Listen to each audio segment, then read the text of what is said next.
Okay, we're going to go ahead and get started. Thank you all for joining today.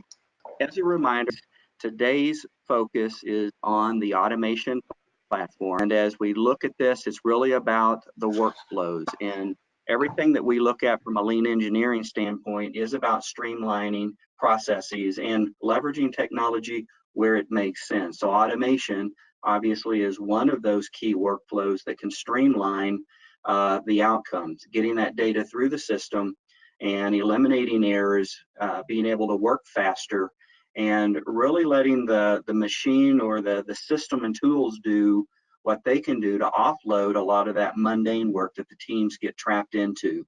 Let them focus on the key critical components of a design or an estimation. So when you look at that, D3 really kind of approaches this from a platform strategy. We have an ERP system for our master data. We have the data management with Vault to connect the product data. But then when you automate and tie those things together and start to connect those pieces, you really are starting to march towards the digital transformation. As we look at that, a lot of times when companies are looking at automation, you know, it's something that might have started with spreadsheets, and they're transitioning or looking at moving to something what they call a CPQ tool, or configure price quote. And so they're trying to tie that BOM type of structure to the estimating process. But they find out oftentimes if you have an engineered to order or configured to order product, that doesn't get you far enough.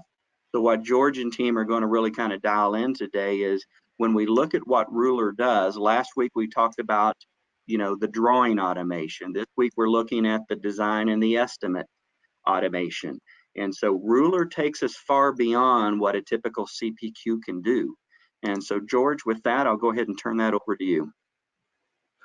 Okay, so a couple of slides here, and some of this may be familiar to those who were on the call last week, but we want to set the stage on what Ruler is and how the components go together, and even remind some of those who might have forgotten since last week, and for those who are new to the call this week. So we say the juggle struggle's real with these solutions or these problems that you're trying to solve. Often you'll find yourself, even though you may not be a developer, you may find yourself in that world of being a developer, investigator. You're trying to find the truth, and then once you find the truth, you got to codify the truth. And so if you're writing things in Excel or iLogic or even memos, you're a coder, because you're defining rules, you're defining logic. And that's where we want to use Ruler to let you codify the truth, those rules, and not have to worry about all the underneath wiring and connections with other servers. And that's where the developer integrator role comes in, connecting various systems and servers, connecting various programming interfaces from different applications. There's a whole lot that goes into it before you can even get to codifying the truth. And so that's where we want to come in and help you focus in, so that you can say, I want to spend more time finding and solving those issues. That's the value you bring to your companies, finding that truth and then codifying the truth, and less time on resolving problems that others in this world have solved already. And so we say the Ruler platform gives you a head start there. And Ruler tames those CAD system APIs so that you don't have to worry about all that goes into inserting a component into the CAD system or creating drawing views, etc., that you can focus in on your truth. And so we say, again, platforms make possible become practical. So in that world, we say the CAD system API, it's very powerful, but it just isn't super practical for those who are trying to keep the lights running in your business to try to learn that too. And so we want to simplify design automation across the board. So those three components again are Ruler Config, Ruler Model, and Ruler Draw. And so that gives you that platform to be successful. And so setting the stage there, we're going to get into a quick demo time. I'm going to turn this over to Kyle Akers. He's in Kansas City office, and so he will, let's find out here. Where do I get to him? Attendees, there we go, staff, and I'll change it over to Kyle, and he's going to show you a CPQ system, two CPQ systems in action. All right, let's make sure I'm sharing my right screen here. What, do you guys see the vessel configurator? Yes, sir. Okay, great. So this vessel configurator is designed in the pressure vessel and heat exchanger world.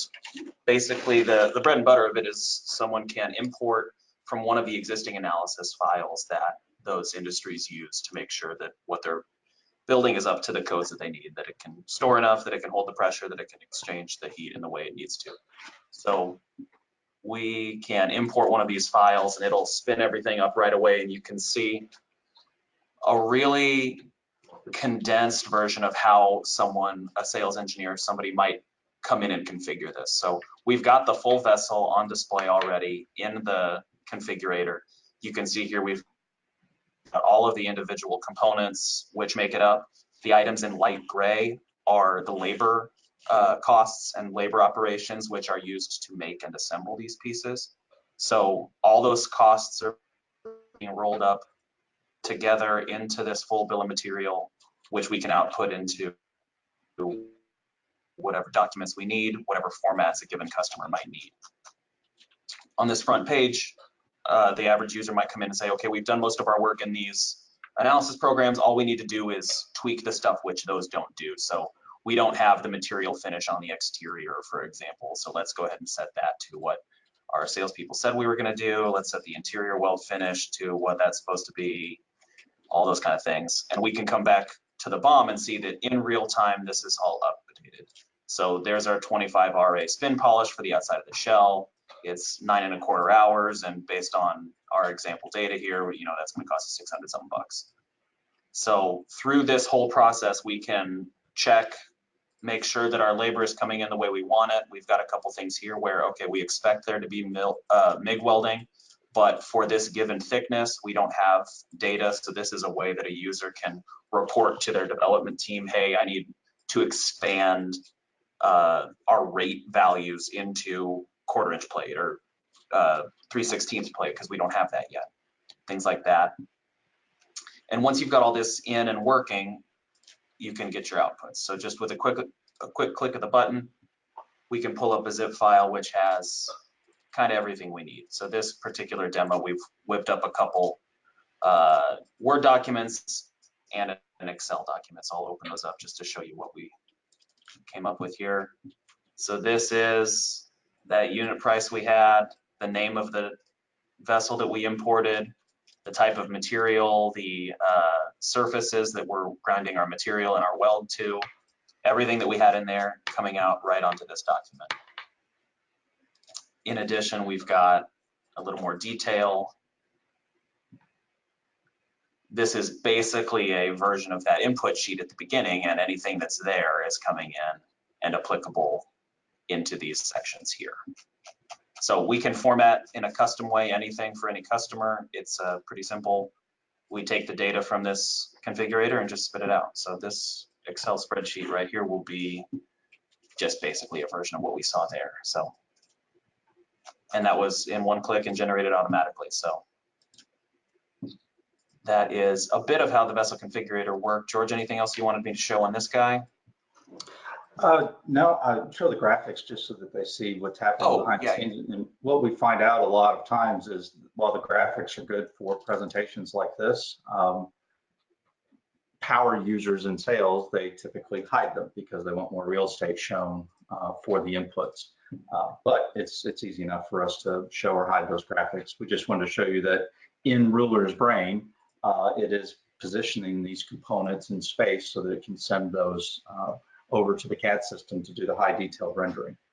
Do you have can you show the model for this? I do. Okay. I will point out too that we have these openings on the side here.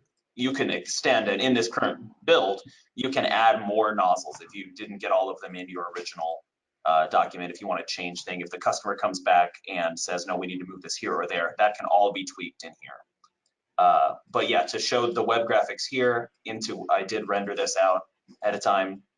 You can see this looks pretty much just like what we had in the web, but we've got our higher detail. You can see the bolt holes, you can see the flanges actually stuck on the end and the blind flanges and all that. So we take great care in making the model be structured as if a human has built it. Because as you know, you can create models in a million different ways in Inventor or any CAD system, but we want to make it as if the human did it so that humans can edit it or make changes or make whatever revisions they want to from that point. And the detail, the graphics that you see on the web are admittedly low detail because on the web, less is more. The less detail we send over, the more performance we're going to get. And so we can show that level of detail on the web, but you have to ask yourself, why? Am I willing to pay the price in performance because I'm sending it from a server to a client somewhere across the internet? Is that a value to me? And if it is, we can do it. But often customers say, I'm not interested in all that detail. I just need to know where the major components are and kind of what they roughly look like. Okay, thanks, Kyle. We'll take a look at the trailer. So that's the Vessel Configurator. Another customer we have, they build trailers. If you've ever been on the highway, you've seen one being towed behind a semi here.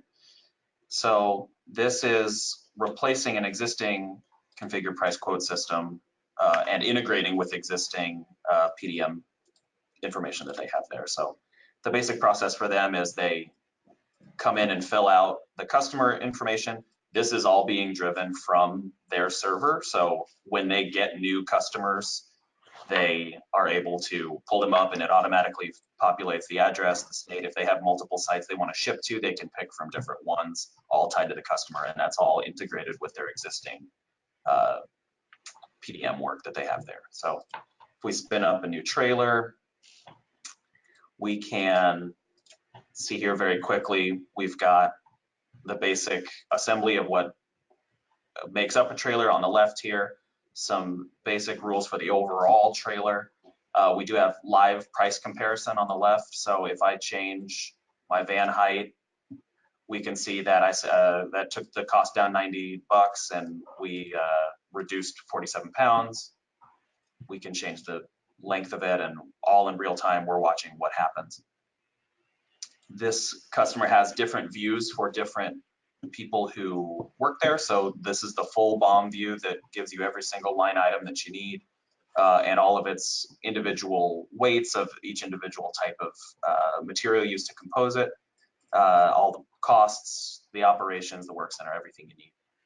Then their sales team has a different BOM that they want to see. It's a much more simplified version.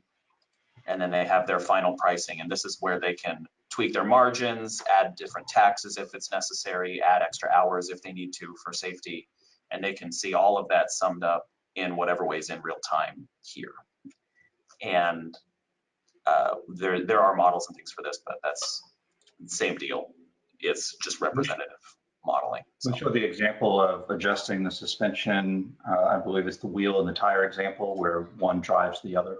Sure. So this company used to run a lot of their coding just out of Excel, and they would, or a specific piece of software, and it would just be a bunch of adders. So if I change the tire from one thing to another, I would have to, from tribal knowledge, know that I also have to change the size of the axle or these other things which are dependent on it. The software couldn't do that. But now, if we change the tire size or the specific tires, the drop-down menus change and other items which are dependent on it all change with it, and all of the costs change along with that as well. So any of that kind of logic that's stuck in somebody on the shop floor's brain gets incorporated into these, and so human error goes out the door because that logic is now stored in the robot, in the configurator, which handles it for you. So. And for this customer, that was a really big point. They were using a system called M4 CPQ. In M4, they call it the printer wizard, where it would, you'd go to a screen, you'd select some options, and you'd go to another screen, and then if you wanted to make a change, you'd have to go all the way back and start over. And even within each of those screens, you'd have to know, when I change the tire, I need to go change the axle and these other things, right? And that's the tribal knowledge that Kyle mentioned. Here, Ruler has the relationships between all of those components, and it knows that the axle is dependent on the wheel. And so it will automatically update that so that they can deal in more of a higher level of inputs from the customer and not have to be sales engineers, so to speak. They can be sales team, and they can spend their time on customer relations rather than knowing all the relationships that go into the design. I'm sure you all have had situations like that in your business too, where it's sales will not know everything they need to know because it's almost impossible. So let the rules engine handle that. And that's where Ruler has an advantage even over traditional so-called CPQ systems, which are nothing more than picks and clicks and a printer wizard, so to speak. Next, next, next. Okay, thanks, Cal. That's good. There you go. So we can change it back over to me. I will make presenter, show my screen. Moving on here. So again, what just happened, just a quick summary, we had the configurator at the front end. And then when we are ready to send outputs, we send it to the modeler. And then if we so chose to do that, we could send it on to the draw component. And to make the point, once again, with choose your own adventure, Ruler is very modular, where we could stop with the configurator on the front end, which is what the trailer guys do. Or we can go on to the modeling, which is what the vessel guys do. And so from there, they can inject their own solution and go straight into the modeling. And as a matter of fact, the trailer company, they're doing some of that as well. And we're working with SolidWorks on that account. And so it gives you a way that you can put these components together for your own solution. All right, so the big idea today is that your rules are the IP, not the CAD system. And so often people can get hung up with SolidWorks, Inventor, AutoCAD, this or that, but really the value of your business are your rules. And so we want you to use those rules to create sales superheroes. Your rules are your business. Rules prevent disasters. Rules set expectations. And from my days in manufacturing years ago, I made a mistake as a new engineer. And so someone came down to me from sales and he said, here's the memo that says where you did it wrong. And I looked at the memo and I said, okay, I got you. But when that memo was written, I was in 8th grade. So I got it now, but I didn't know that because it wasn't codified anywhere. It wasn't in anything that kept me between the ditches. I was out riding my BMX bike when they had that problem at the conveyor company. And so these rules help your sales team and help your engineering team become superheroes. They can focus on the new stuff rather than the stuff from when they were in 8th grade riding their bicycle. Give them a single source of truth, codify that tribal knowledge, and it's not just about being on the back end of codifying everything, but also all the inputs for all configurations are stored forever. You can query your data that is stored in Ruler in the database and find out all the designs that have ever been configured and all the inputs that go into it. Do whatever big data analysis that you want to do with that. But it's there forever. It's not buried in some spreadsheet that's a bad version that isn't compatible anymore. It's in what's called a JSON, which is just a fancy way of saying a structured text file, so that you can query that and do things with that information. Revise designs in real time. Your changes are applied immediately. You saw where Kyle was making those changes and the bill of materials immediately updated and the graphics are updated. All those things are done immediately, and your sales team can be superheroes because they can even be on a webinar like this with the customer, or on the phone, or sitting in the sales office with them and making those changes right in front of the customer. And so on the modeling side, what happens there is we just send a data file, a JSON file, and we get models back from the modeler. And so what that looks like is we can take that data from Excel, iLogic, Vault, Ruler Configurator, or some automation that we've not even encountered yet. As long as you can give us that standard data format, we can give models back using your own models that use iLogic.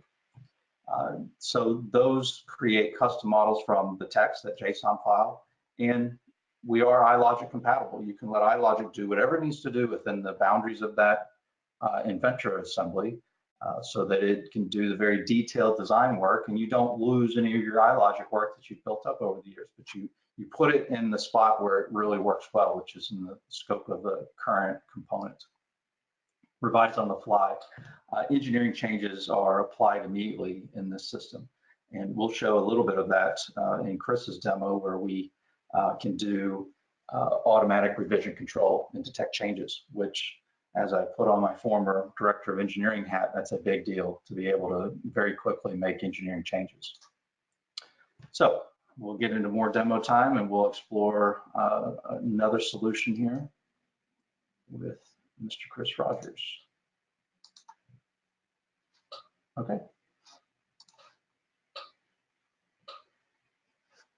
All right, Chris, you are muted and you're presenter.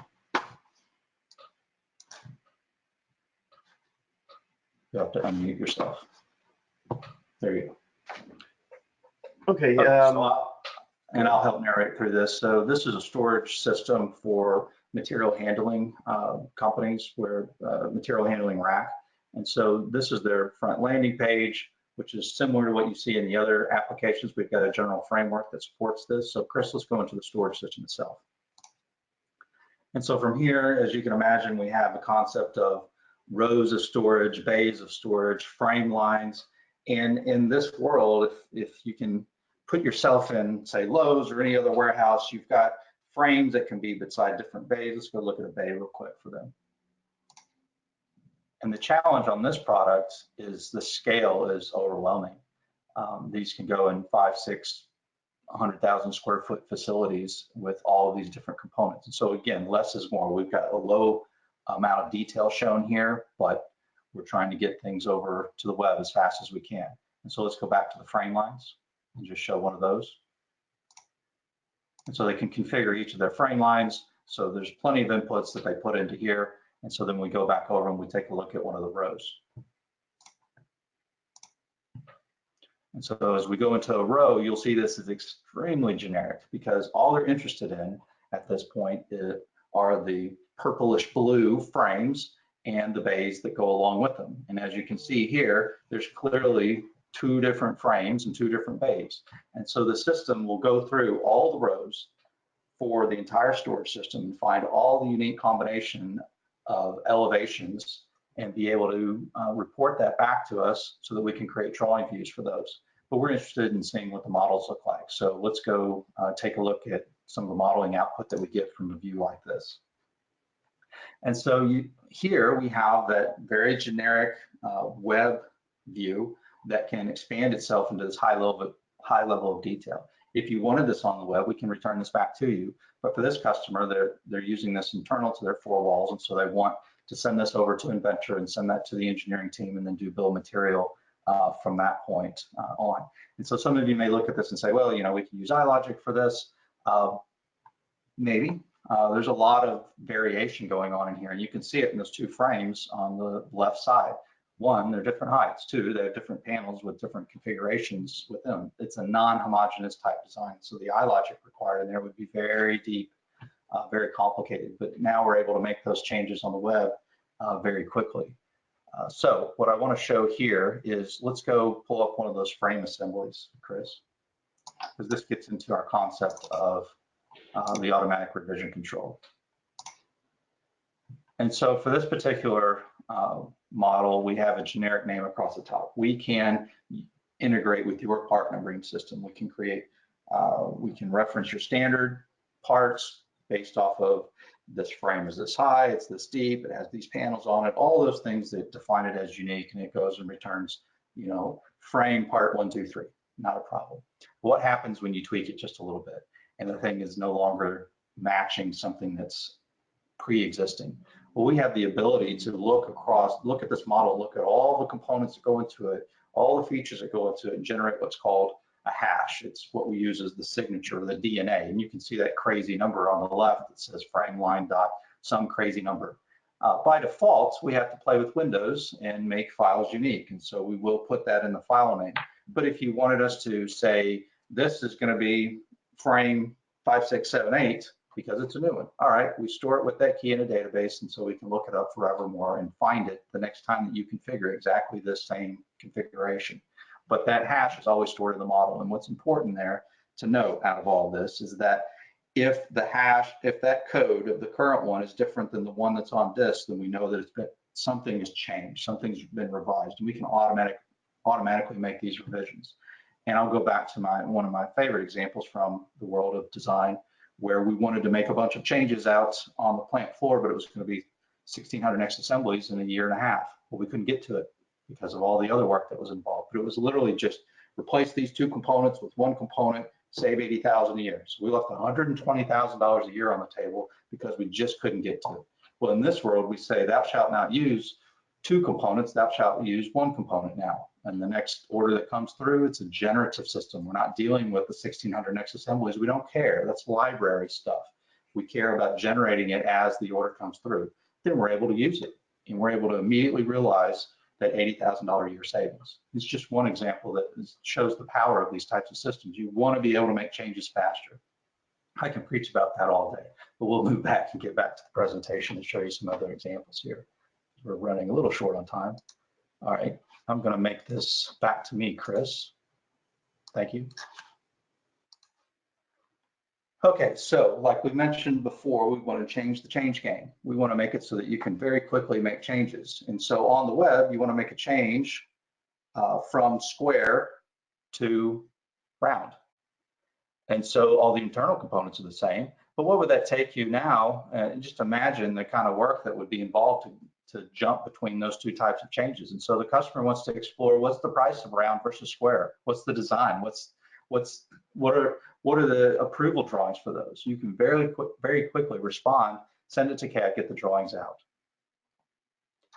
We want to pummel puzzling problems. And this is a pretty cool example here where we have a 20-foot tall, just to give you a sense of scale of what this thing is. It's 23,000 pounds, big block of aluminum, 5,000 occurrences in this inventor assembly, 120 layers, and that's a layer, they're stacked on top of each other. And so 0 room for error. All layers are welded together as a solid block. It's the heat exchanger. And so if any layer is wrong, you've got a big block of nothing, literally a brick, a 23,000 pound brick. And so what is a layer? Layer is pretty complex. Let's just look at this little puzzle that goes on in here, because we've got to take the flow from one nozzle, go to the next nozzle. And so our system has to be able to determine the flow through here and put the puzzle pieces together in real time. And it models this entire assembly from scratch in about 3.5 minutes. 3.5 to 5 minutes, depending on the complexity of the model. But you can imagine the customer may say, I want to move this nozzle, this header up 5 inches. You know, the classic saying, all you got to do is, it's like, oh my gosh, yeah, I got to do a lot of stuff. Well, let the system do that, and it can figure out these types of solutions very quickly. You saw the storage configurator example, where we go from the low detail to the high detail. And then we can even expand it out into even larger. So we try to keep things small on the web so that we can expand the level of detail in the inventor model. And we talked last week about the conveyor configurator. And so very quickly, this is used by their engineering team. They can go through and configure design and get models out with all the bill of material and cost information sent over to their ERP system, as well as DXF files. And so putting it all together here in the last bit, platforms make the possible become practical. We want to build on the shoulders of others, build solutions on the shoulders of others. And choose your own adventures. Again, loosely coupled solutions are very agile. You can use them where you need to and stack them together to solve your problems. So where to go from here? You can do it, so just get moving. Build versus buy is the big question always. And we're here to help. Modularity and cross-pollination, as we have experienced quite a bit out in the world of manufacturing. I'll turn that over to Daryl. Okay, thank you, George and team. So again, first session, we covered automate your drawings. So we're looking at the back end of getting outputs from your desktop inventor or the likes. Today, we're really kind of taking the front end to the back end, so the full scope, automating designs and your estimating, and really kind of taking CPQ to the next level. And then next week, join us, we're going to be talking about where are you and your market in the area of automation, and how does that competitive environment affect you in terms of are companies chasing these things in your vertical market? So we'll be looking at the types of products that we're working on, but we'll also talk about, from George's perspective, how that impacted him back in the day when he really was in the trenches of dealing with this, and how they saw this propel their company forward. So we will look at that, and I appreciate you joining today, and have a great one till next week.